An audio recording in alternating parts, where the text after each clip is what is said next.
सियासत में हर किसी को अपना काम करने का, अपनी राय देने का, अपनी बात रखने का इख्तियार है। कौन होते आप और मैं उलमा दीन के ख़िलाफ़ बोला? और क्यों बोल रहे? मैं आपके ख़िलाफ़ में अगर हज़रत नुमानी साहब रहमतुल्लाह अलैह ने, अगर हज़रत नुमानी साहब ने अगर कोई बात आपके ख़िलाफ़ कह दी, आपके ख़िलाफ़ में अगर उनकी राय चले गई, तो आप पूरे उलमाए दीन के ख़िलाफ़ कैसे हो सकती? आज हम मौजूद है MCN समाचार की तरफ से आरिफ हुसैनी साहब के साथ, जो कि इस ऐतिहासिक औरंगाबाद शहर के अंदर कोई तारुफ के मोहताज नहीं है और इनकी काफ़ी कारकर्दगी रही है और इन्होंने काफ़ी सोशल वर्क भी कहा है। लेकिन आज कुछ टॉपिक्स के ऊपर आज हम आरिफ हुसैनी साहब से कुछ बात करने वाले हैं। सर, पहले तो आपका खैर मकदम है MCN समाचार के अंदर। सर, आपसे अभी एक पहला सवाल ये रहेगा कि चंद दिनों पहले महानगर पालिका के इलेक्शंस हुए औरंगाबाद शहर के अंदर, और आप पहले कन्वीनर भी रह चुके MIM पार्टी के। आप हर जो भी छोटे टॉपिक रहो के बड़े टॉपिक रहो, आप हमेशा आगे आके MIM पार्टी के ताल्लुक़ से बात करते थे औरंगाबाद शहर की आम जनता से। लेकिन ऐसा अचानक सर क्या हो गया कि आज अचानक आप MIM पार्टी के लॉयल भी थे, लॉयल रहने के बाद आप एक जिम्मेदारी थी आपके पास, ऐसा अचानक क्या हो गया कि आप MIM पार्टी छोड़ के जो अभी नई पार्टी लॉन्च हुई है इस्लाम पार्टी, इसके अंदर आप की दाखिल होने की सबसे बड़ी वजह क्या है? देखिए, इसमें कोई शक नहीं कि हम MIM पार्टी में थे। पूरी ईमानदारी और जिम्मेदारी और दयानतदारी के साथ हमने काम किया। जैसा भी आपने सवाल किया कि आप इतने लॉयल थे, तो ये आपकी नज़र ने देखा कि हम लॉयल थे, शहर की नज़र ने देखा कि हम ईमानदार थे, शहर ने माना कि हम वफ़ादार थे। बड़े अफसोस के साथ कहना पड़ता है कि पार्टी के जो बड़े ज़िम्मेदार यानी कि प्रदेश अध्यक्ष और हमारे कुल हिंद मजलिस इत्तेहादुल मुस्लिमीन के जो सदर हैं, उनकी नज़र में हमारी कोई हैसियत और कोई औकात नहीं थी। उन्होंने हमको टिकट के लायक भी नहीं समझा, उन्होंने हमको कायम के लायक भी नहीं समझा। तो मेरे को आप बताइए कि जब हम जिस पार्टी के लिए तन मन धन लगा रहे हैं, जिस पार्टी को बड़ा बनाने के लिए हम अंतक जद्दोजहद कर रहे हैं, जो जनाब को आमदार खासदार बनाने के लिए हम अंतक जद्दोजहद कर रहे हैं, और जब हमारा वक्त आ रहा तो आप नज़रें फेर ले रहे, आप बेवफा हो जा रहे, और बेवफा आप होने के बाद हमसे और बेवफाओं की उम्मीद रख रहे। तो देखिए, सियासत में साझेदारी, सियासत में ईमानदारी, सियासत के अंदर कहीं ना कहीं एडजस्टमेंट चलते हैं। लेकिन बड़े अफसोस के साथ आपके माध्यम से ये बात मैं कहना चाहता हूँ कि किसी सियासी पार्टी में काम नहीं होता कि इलेक्शन से पहले पूरी ज़िले की और शहर की बॉडी को बर्खास्त कर दिया जाए। 4 महीने पहले प्लानिंग के तहत चल रहा सब ये। उसके बाद में किसी पार्टी में या सियासी पार्टी में काम नहीं होता कि पूरे सीनियर कारपोरेटर्स के टिकट काट दिए जाए, और किसी भी सियासी पार्टी में ये नहीं होता कि जो पार्टी के बाहर के लोग उनको लाके टिकट दे दिया जाए। ये सारी चीज़ें अगर कही हो तो मजलिस इत्तेहादुल मुस्लिमीन में हुई है। कि आपको टिकट्स क्या वजह से नहीं दिए गए? देखिए, वो तो अब वही जाने हैं कि नए लोगों को क्यों भर्ती करा गया, करोड़पतियों को क्यों टिकट दिए गए, ईमानदार वफादार लोगों को बाजू रखा गया और पार्टी का काम को शुरू किया गया है। और उसके साथ साथ में मैं ये बात भी कहूँगा कि देखिए साहब, जब हाथ में आपके इक़्तिदार था, जब हाथ में आपके इंसाफ करने की बारी आई, तो आपके वफ़ादारों के हक़ में उतने वफ़ादार साबित नहीं हुए जितने होना चाहिए था। पता नहीं, सियासत तो थी नहीं है कि कोई वफ़ादार लोगों को बाजू डालता नहीं, कोई ज़िम्मेदार लोगों को बाजू डालता नहीं, कोई ईमानदार और जफाकश और दयानतदार इखलास से काम करने वाले का टिकट काटता नहीं है। ये सब कुछ जो कुछ भी हुआ है तो इस कारपोरेशन के इलेक्शन में, अरे भाई, आपने अगर असेंबली का इलेक्शन हार गए तो उसका ठेकर आप कितनों के सिर पे फोड़ेंगे? देखो, जीत और हार का देने वाला अल्लाह है। हमारा इसके ऊपर कामिल मुकम्मल यकीन होना चाहिए, और अल्लाह का जो फ़ैसला सामने आ गया, लोगों ने जो फ़ैसला कर दिए उसको मानना चाहिए। कुछ दिन पहले शाह बाज़ार के अंदर आपके वीडियोस अपलोड हुए थे जिसमें तकरीबन जितने लोगों को टिकट्स नहीं दिए गए, उसके अंदर आप सब लोगों ने आरोप लगाया था कि पार्टी के अंदर कुछ पैसे के व्यवहार को लेके कुछ लेन देन का मामला था, ले दे के कुछ ये टिकट्स दिए गए। तो ये बात कहाँ तक सच है? नहीं, देखिए, हमारी पार्टी के जो गट नेता थे, हमारी पार्टी के जो ज़िम्मेदार यानी कि उम्मीदवार थे, उसी तरह शेख अहमद साहब थे, ये तमाम लोग धुलिया देख रहे थे। और औरंगाबाद की भी पूरी जानकारी मालूमात है उनको। तो उन्होंने साफ तौर पे कहा है कि भाई धुलिया के अंदर क्या हुआ, किसने किसने ठार की गाड़ियाँ दिया इनाम में, तोहफे में। इम्तियाज़ जलील साहब के और उनके फर्जन के ताल्लुक से नासिर सिद्दीकी साहब ने कहा कि 2 बेटे कोर कमेटी चला के टिकटों के खरीदी बिक्री कर रहे हैं। तो ये सारी बातें तो पार्टी के अंदर सबको मालूम है। लाजमी बात है भाई, करोड़पति अचानक पार्टी में कैसे आते हैं, आने के बाद उनको टिकट कैसे मिल जाते हैं, और जो फिर बाजार गर्म होता, माहौल अफरा तफरी का माहौल होता है कि भाई पैसे के बलबूते पे टिकट दिए गए, तो आरोप ही नहीं है, इसके अंदर की सच्चाई भी दिखाई देती है। कुछ लोग तो कुछ लीडर्स तो ऐसे भी है कि जो हमेशा एमआईएम के विरोधक रहे हुए, लेकिन इसके बावजूद भी सर उन्हें टिकट दिया गया। इस ताल्लुक से क्या कहेंगे? इसका जवाब तो आप ही दे सकते, जनता दे सकती कि जो मुखालिफत के लोग थे नूरे नज़र कैसे बन गए, जो खिलाफ में थे वो नज़दीक कैसे आ गए, जो आपके ऊपर जो तो 1000 किस्म के इल्ज़ाम लगा रहे थे वो आजकल आपके नूरे नज़र बन के फिर रहे हैं। तो ये तो जनता सारी चीज़ों को समझ रही है, अवाम सारी चीज़ों को समझ गई कि अब इत्तेहाद के नाम के ऊपर सिर्फ कारोबार हो रहा है। कौम और मिल्लत के इत्तेहाद के नाम के और जज्बाती नारे और जज्बाती बातें करके सिर्फ कारोबार किया जा रहा है और उन जज्बातों से खेला जा रहा है। ये जनता के समझ में आ गया। सर इससे पहले एक इंटरव्यू में मैंने आपकी एक बात सुनी थी कि आपने ऐसा चैलेंज किया था माजी खासदार इम्तियाज़ जलील साहब को कि अगर आपकी 25 से सीटें ज़्यादा ऊपर आती है ये महानगर पालिका के इलेक्शन के अंदर, तो आप जीत गए, मैं हार गया। तो ये आप ही के अल्फाज थे सर, आप ही ने कहा था। तो इसके ताल्लुक से आपका क्या जवाब है? मैं ज़मीनी हकीकत पे बात कर रहा था। मेरे को नहीं मालूम था कि पैक किस तरीके से हुआ है, बीजेपी की 60 कैसी आ गई और इनकी 30-32 कैसी आ गई। और ये जो गठबंधन आया है ना, ये गठबंधन ने सारे शहर को चौंकाया है। आपने वोट तो नहीं दिया लेकिन मैंडेट आ गया। लोगों ने जिनके हक़ में वोट दिए उनके खिलाफ में मैंडेट आ गया। मेरे को आप एक बात बताइए, एक बड़ा सीधा सवाल है मेरा। प्रभाग नंबर 14 के अंदर हबीब कुरैशी साहब के सामने से एमआईएम का कैंडिडेट सरक गया, बाजू में विड्रॉल हो गया, बराबर है। लेकिन उस वार्ड में डॉक्टर जफर साहब भी कांग्रेस के उम्मीदवार, उस वार्ड में कलीम कुरैशी साहब कांग्रेस के उम्मीदवार और भी कांग्रेस के उम्मीदवार, यानी कि 3 कांग्रेस के उम्मीदवार और एक जगह कांग्रेस एमआईएम नहीं है। हबीब कुरैशी साहब को जहाँ पर एमआईएम नहीं है 17,500 वोट मिलते, बात को समझो। और वहीं डॉक्टर जफर साहब को और कलीम कुरैशी साहब को 7-7 हज़ार वोट मिलते। मेरे को आप बताइए कि जो 17,000 लोगों को वोट दे रहा, माइंड बना के 17,000 जान डाल रहे, दूसरी तरफ वही मशीन के अंदर बाजू में सिर्फ 7,000 वोट कैसे डालते? तो ये बात बिल्कुल साबित हो जाती है कि जिस तरीके से वर्तमान पत्रों में आया है, जिस तरह एकनाथ शिंदे साहब की पार्टी ने, उसी तरह हमारे अजीत पवार साहब की पार्टी ने बाद में ये इल्ज़ाम लगाए थे कि ये ईवीएम के अंदर से कुछ साड़-गंठ करके सिर्फ और सिर्फ इधर तो हरा किया गया, इधर भगवा किया गया। और एक हिंदू मुसलमान की राजनीति को इस शहर से शुरू करना था, क्यों तो औरंगाबाद का संभाजी नगर कर दिए, तो फिर अब हिंदू मुसलमान आसानी से कहाँ कर सकते, यहीं कर सकते। तो उनको एकनाथ शिंदे की पार्टी को भी ख़त्म करना था, उनको राष्ट्रवादी को भी ख़त्म करना था, कांग्रेस को ख़त्म करना था। इधर हरा दिखाई दिए, इधर भगवा दिखाई दिए। इस तरीके की राजनीति के तहत से ये गठबंधन हुआ जिसने लोगों के मैंडेट के खिलाफ गया। अमूमन एक सवाल अब ये भी आता है कि जो 33 सीटें जो एमआईएम पार्टी की जो जीत के आई है, आज जो विनिंग के जो कैंडिडेट्स है, तो आपका कहने का मतलब ये है कि बीजेपी ने ही एमआईएम को 33 सीटें दिलाई? इसमें कोई गुंजाइश ही बाकी नहीं है, वरना इम्पॉसिबल चीज़ है। अरे ऐसे उम्मीदवार जो अवाम तक आज तक भी नहीं आए सामने, उनको 12-12 हज़ार 13-13 हज़ार वोट कैसे मिलते हैं? और जो अवाम के काम करने में मट्टी पलित हो गए, वो बेचारों के हाथ हिस्से में 3,000 4,000 5,000 वोट आते, बताइए ना मेरे को। तो ये बात जो है ना खुली रोज़े रोशन की तरह आया हो गई कि किस किस्म का गठबंधन हुआ था, किस किस्म का मैंडेट आया। अमूमन कुछ औरंगाबाद शहर के पॉलिटिशियंस ने ये भी आरोप लगाया है कि एमआईएम जो पार्टी है वो बीजेपी की बी टीम है। तो क्या आपकी राय क्या है इसके ऊपर? नहीं, देखो, बात जब उठती है तो गलत नहीं उठती, कि तो हम हर उस चीज़ की इशू को आप उठाते हैं जिसका खत पानी जाके बीजेपी को मिल जाता है।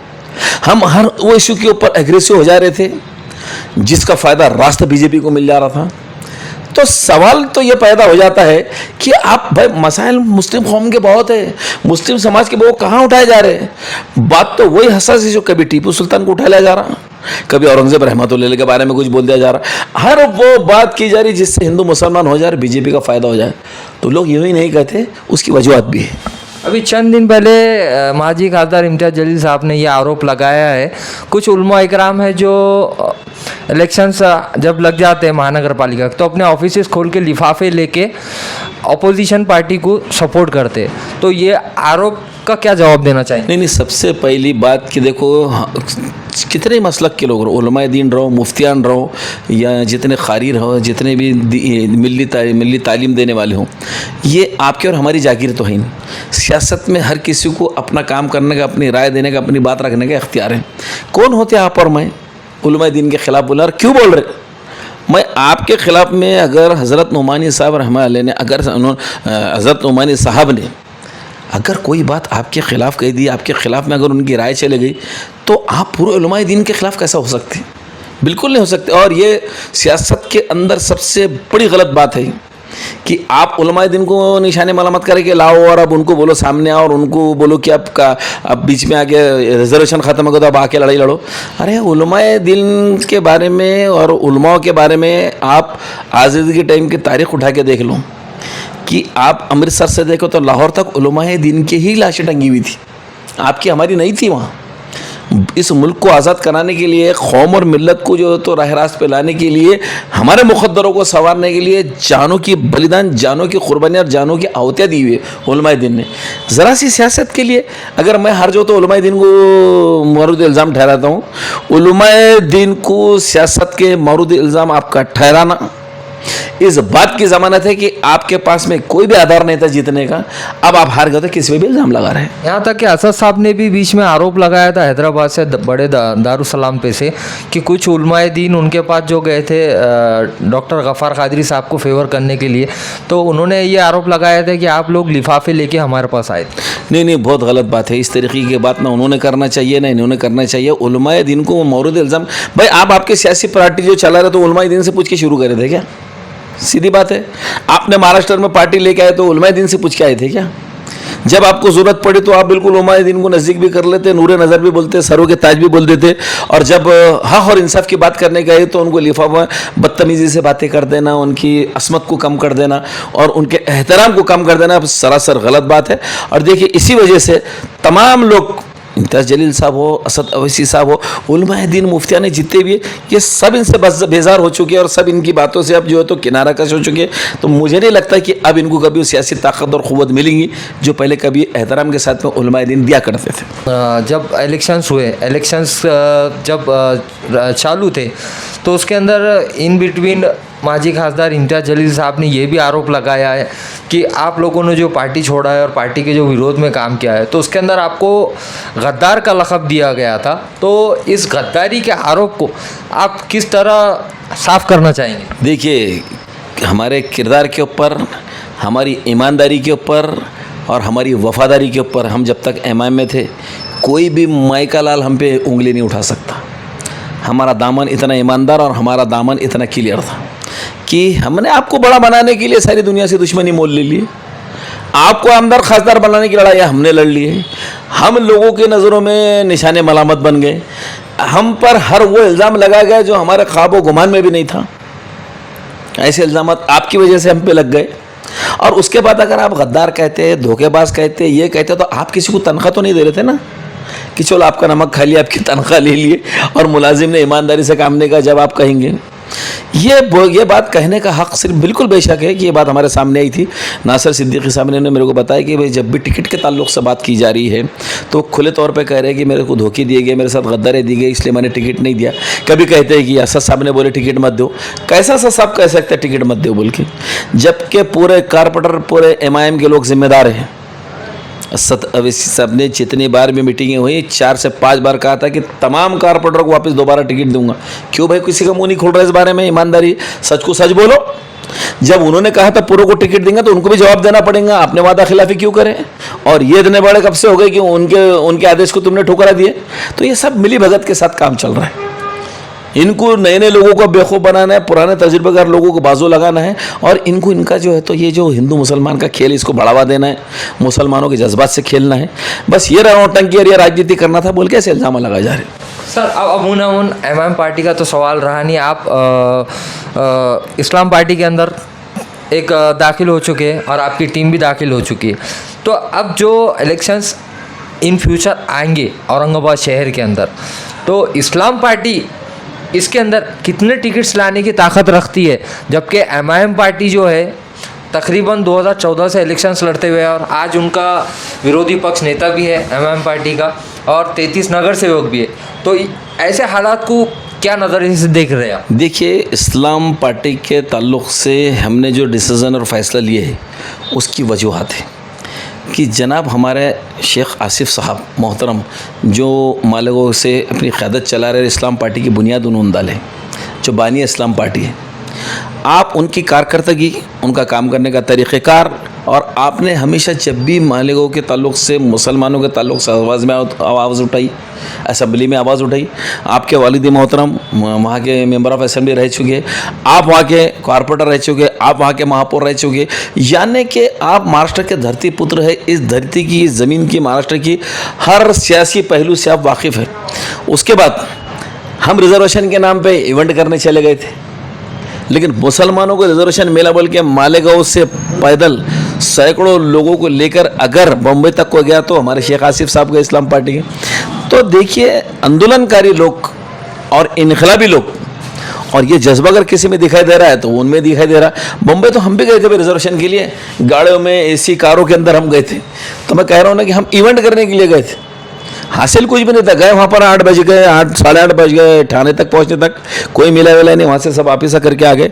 लेकिन शेख आसिफ साहब जिस तरीके से तमाम इश्यूज़ को उठाए थे और जिस तरीके से उन्होंने पैदल यात्रा मुंबई तक करे थे रिजर्वेशन की, और हम उनकी क़यादत के ऊपर पूरा एतमाद है कि एक झंडा भी हरा मिलेगा, क़यादत मुस्लिम है, और जिसने एमआईएम का एमएलए मालेगांव में रहने के बाद उनको हाशिए पे ला लिए। सियासत में दम है ना, उनको 20 सीटों पे लाए, आपने 40 सीटें जीत के लाए, और आप पूरी इस्लाम पार्टी को महाराष्ट्र में फैला रहे। क्यों? तो लोग देखिए, महाराष्ट्र के मसलों को महाराष्ट्र के लोग ही समझ सकते हैं, मराठी लोग ही समझ सकते हैं। मराठी से वाबस्ता जो लोग हैं कि हमको किसानों के ताल्लुक़ से क्या करना चाहिए, मराठा समाज के लिए, ओबीसी समाज के लिए, और हमारे बुद्धिस्ट समाज के लिए, मुस्लिम समाज के लिए, इनको पसमानदगी से कैसे बाहर निकाल सकते हैं, महाराष्ट्र के लोग समझेंगे। अब साहब हमारे तेलंगाना से आते सिर्फ इलेक्शन के टाइम पे, और हमारी तकरीरें बेशुमार हो जाती और कौम और मिल्लत जज्बात में आ जाती। तो हमको ये लगा कि भाई महाराष्ट्र के मसाइल महाराष्ट्र के लोग हल कर सकते हैं, और शेख आसिफ साहब की मंत्रालय के अंदर, मिनिस्ट्री के अंदर बहुत बेहतरीन मजबूत पकड़ है, तो हम हमारे इशू को लेकर वहाँ तक जा सकते हैं। इसलिए इस्लाम पार्टी का दामन हमने थामा है। अमूमन ये भी देखने में आता है कि एमआईएम जो पार्टी है उसका बेस है इस्लामिक स्कॉलरशिप, इस्लामिक मुद्दे और धार्मिक बातों को लेके इस्लामिक एमआईएम हमेशा वजूद में रही है और सुर्खियों में रही है। इसके बावजूद भी मालेगांव के अंदर जब महापौर बन रहा था तो वहाँ पर एमआईएम पार्टी जबकि एक मुस्लिम बैकग्राउंड रखती है तो उन्होंने शेख आसिफ साहब की इस्लाम पार्टी को सपोर्ट नहीं किया, जबकि जो एक गैर मकदम पार्टी जो थी समाजवादी पार्टी उन्होंने सपोर्ट किया। तो ऐसी क्या वजूहत पैदा हो गई, जबकि इम्तियाज़ साहब तो बोलते हैं हम मुसलमानों के क़ायद है, एक क़ायद रहने के बाद ही एक क़ायद दूसरे क़ायद के ऊपर ऐसी इतनी मेहरबानी क्यों नहीं किया? देखिए, वहाँ पर जब महापौर की रस्साकशी शुरू हुई मालेगांव के अंदर, तो हमारे क़ायद मोहतरम जनाब शेख आसिफ साहब आपको बताएंगे कि किस किस किस्म की सियासत खेली गई। और आप क्या एमआईएम पार्टी को कोई मिली तंजीम या मजहबी पार्टी मान रहे? क्या सियासी पार्टी है वो बराबर साझेदारी की बात करेंगे, ज़ाती मफाद की बात करेंगे, जिसमें उनका फैसला होगा। फिर सेना क्या और बीजेपी क्या किसको भी मदद कर सकते, लेकिन अपनी बुरखादार खातून को, अपनी हिजाब वाली खातून को ये सियासी क़ुव्वत मदद इसलिए नहीं देंगे कि हमको हमारी रोटी पे दाल खींचना है ना। मतलब आप ये नहीं मानते कि एमआईएम जो है इस्लामिक पार्टी है या इस्लामिक मुद्दे या मुसलमानों के मुद्दों को लेके चलती है? देखिए भैया, सियासी पार्टी है और सियासी पार्टी कोई भी रहो वो अपने मफाद के लिए लड़ेंगे ना, उनका किस में फ़ायदा है। अब फ़ायदे के हज़ार तरीक़े हैं, जिसमें अभी हमारे मोहतरम शेख आसिफ साहब आपको खुले तौर पे बताएंगे कि यहाँ तक की नौबत आ गई थी कि अपनी ये खानादार खातून को, हमारी पर्दा नशीन खातून को महापौर ना बोले उसके लिए अंतर जद्दोजहद की गई। एकनाथ शिंदे साहब की शिवसेना को महापौर बना देने की चालें चली गई। तो ये सियासत नहीं कर रहे आप, ये आप सौदेबाजी कर रहे हैं, हर जगह नहीं चलती है सौदेबाजी। कुछ जगह एमआईएम पार्टी ने बीजेपी का भी सपोर्ट किया कुछ वहाँ पे कुछ सीटों के ऊपर। अरे सपोर्ट क्या करे जनाब, खुलेआम उनके साथ चले गए, उनके एमएलए बना दिए, इससे बड़े सबूत और क्या होना। इसीलिए हमको ये सारी चीज़ें दिख भी रही थी, पार्टियाँ समझ में भी आ रही थी। अब आप सिर्फ जज्बाती बातों से, जज्बाती नारों से, मेरे को एक बात बताइए, आप कांग्रेस के साथ में नहीं रहेंगे, राष्ट्रवादी के साथ में नहीं रहेंगे, बेचारे दलित समाज का इतना बड़ा सियासी एहसान है, ख़ासतौर से एमआईएम के ऊपर और औरंगाबाद के मुसलमानों के ऊपर, कि 40 साल के बाद उन्होंने यहाँ से एक मुस्लिम खासदार को चुन के दिया, 1.5 लाख के लगभग वोट दिए। आपने मुंतखब होने के बाद में एहसान फरामोशी कर दिए, उनसे अपना अलायंस तोड़ डाले, दलित समाज को नाराज़ कर डाले। वो समाज इतना नाराज़ है कि आज हमको 10 वोट डालने को तैयार नहीं है। आपकी सियासी गलती की वजह से हुआ सब ये। तो इंशाल्लाह इस्लाम पार्टी फिर से हमारे दलित भाइयों को, हमारे जितने भी मराठा समाज के लोग हैं, ओबीसी समाज के लोग हैं, दंगर समाज के लोग, हम हर पीड़ित समाज के पास जाएंगे भाई। देखो, जब तक आप तमाम समाजों को लेंगे नहीं तो मुसलमानों के सियासी फैसले आप नहीं कर सकते, मुसलमानों को सियासी इंसाफ आप दिला ही नहीं सकते। आप तन्हा अगर चलने की बात करेंगे तो हिंदू मुसलमान करेंगे, बीजेपी को फायदे पहुंचेंगे और मुसलमानों के मुस्तकबिल घर से बदतर से बदतर होते जाएंगे। अफसर खान साहब ने बीच में ये आरोप लगाया है कि एमआईएम पार्टी के जो माजी खासदार है इम्तियाज जलील साहब और एमआईएम पार्टी ने वंचित बहुजन आघाड़ी के साथ आमदार खासदार बने तक काफ़ी सपोर्ट किया, लेकिन उसके बाद वंचित बहुजन आघाड़ी को अकेले छोड़ दिया और उनसे अलायंस तोड़ दिया। मैं वही तो बात कह चुका है कि भाई दलित समाज का इतना बड़ा सियासी एहसान है मुस्लिम समाज के ऊपर, एमआईएम पार्टी के ऊपर, आपने उस एहसान को सियासी तौर पर चुकाना चाहिए था, आपने नहीं चुका है। 1 सीट मांग रहे थे अमित भुजबल साहब को, अगर दे देते तो इत्तेहाद कायम रहता था, कम से कम 10-12 मुस्लिम एमएलए इधर से चुन के आते थे और हमारे बुद्धिस्ट समाज के यानी कि एससी समाज के हमारे 10-15 लोग चुन के आ जाते थे, तो क्या नहीं हो सकता था उसके अंदर। लेकिन इतनी बड़ी सियासी हिमाकत, मेरे को नहीं मालूम कौन सा सियासी उनका ऐसा फ़ायदा था जो इतने अहम लोग जो हमारे पास में दलित समाज के, हमारे अम्बेडकरी समाज के, बुद्धिस्ट समाज के लोग आए और हमारा शाना बशाना बिला लिहाज, एक पैसे की उनको किसी ने मदद नहीं करा, बेचारों उल्टे पैसे लगाए, उन्होंने आपको खासदार बनाए और आपने मुंह फेर लिया उनसे। एक सवाल ये भी आता है सर, एक सवाल आपसे करना चाहूँगा क्योंकि आप एमआईएम पार्टी के पुराने कन्वेयर भी रह चुके हैं। 2014 से आज 2026 तक, जब तक एमआईएम पार्टी यहाँ पे है और आज भी है, अपोजिशन लीडर भी है, 33 नगर सेवक भी है, तो एक आपकी नज़र में क्या आपको ऐसा लगता है कि इस ऐतिहासिक औरंगाबाद शहर के अंदर मुसलमानों के लिए कोई डेवलपमेंट हुआ क्या? देखिए, वे आमदार बने तो आपको कुछ दिखा क्या? खासदार चुन के दे दिए, 40 साल के बाद कोई काम नहीं हुआ।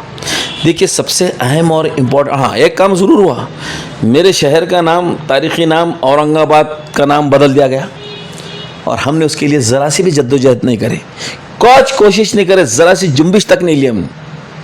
उसके साथ साथ में अलीगढ़ मुस्लिम यूनिवर्सिटी का यूनिट यहाँ पर क़ायम करना था, जिसके लिए अब हमारे पास इल्ज़ाम ये था कि पहले शिवसेना का खासदार है, उसने विरोध कर दिया, उसने विरोध करे, आप तो बन गए थे ना।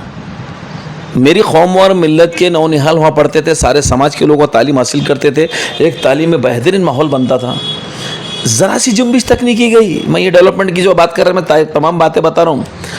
और सबसे अहम बात आज मैं तमाम औरंगाबाद के लोगों के सामने गोशे गुजार कर दूंगा, क्यों तो फालतू की जो चापलूसी करने वाले लोग हैं शायद उनको ये बात पसंद नहीं आएंगी, लेकिन ये हक़ानियत पर सच बात है कि जब महाराष्ट्र की असेंबली की कैबिनेट ने जब औरंगाबाद के नाम के संभाजी नगर का सर्कुलेशन निकाला, ये कानून है, मैं कानूनी बात करूँ, उनको इख्तियार है निकालने का, इसको मंजूरी अगर कहीं से मिलती, इसको अगर रिकॉग्नाइज कोई करता है, अगर इसको मंजूरी कोई करके इसकी कानूनी शक्ल कोई देता है, तो वो है केंद्र का गृह मंत्रालय।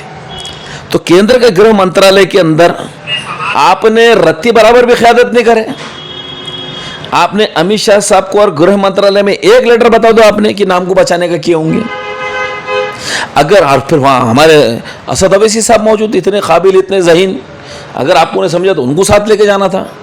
तो सवाल ये खड़ा हुआ है साहब, लोग हमसे भी सवाल करते हैं कि चलो अगर मुस्लिम का खासदार नहीं होता, मुस्लिम अगर वहाँ पर मेंबर ऑफ पार्लियामेंट नहीं होता और ये हालत होता तो हम अपने आप को समझा लेते थे कि चलो वहाँ तो कोई है ही नहीं। लेकिन दो मौजूद होने के बाद में क़यादत तक नहीं की गई, नुमाइंदगी तक नहीं की गई, रिप्रेजेंटेशन तक नहीं किया गया और नाम को इतनी आसानी से बदल दिया गया कि हम सिर्फ 10-12 दिन यहाँ बैठे रहे बातें करते हुए, और जो होना था वो हो गया। असद साहब पूरे हिंदुस्तान में इतने बड़े बैरिस्टर है, इंग्लैंड से बैरिस्टर वकालत करके आए, इतनी बड़ी बैरिस्टर की डिग्री लेके आए, इसके बावजूद भी असद साहब जब इतने बड़े पार्लियामेंटेरियन रहे जो आज भी है, आज पूरे हिंदुस्तान में जिस तरीके से मुसलमानों पे जुल्म ज़्यादतियाँ हो रही है, तो वो पर्सनली ये केसेस सुप्रीम कोर्ट में जाके क्यों नहीं लड़ते? जैसा कि एक ममता बनर्जी चीफ मिनिस्टर होके कोर्ट में आके लड़ सकती है, तो असद साहब क्यों नहीं लड़ सकते? इसका जवाब आप दे सकते? असद साहब संसद में लड़ते, असद साहब स्टेज पे लड़ते, असद साहब डिबेटों में लड़ते। अब पता नहीं इसका जवाब वो देंगे कि वो सुप्रीम कोर्ट में, हाई कोर्ट में क्यों नहीं लड़ते। तो आज आपने देखा हमने आरिफ हुसैनी साहब से काफ़ी डिटेल में बात की है, शुरुआत से लेके एंड तक, और आज इन्होंने काफ़ी हमें डिटेल बताया है कि क्या वजह से MIM पार्टी छोड़ के वो आज इस्लाम पार्टी के अंदर दाखिल, आने वाले सालों के अंदर इलेक्शन के अंदर इस्लाम पार्टी का साथ दे।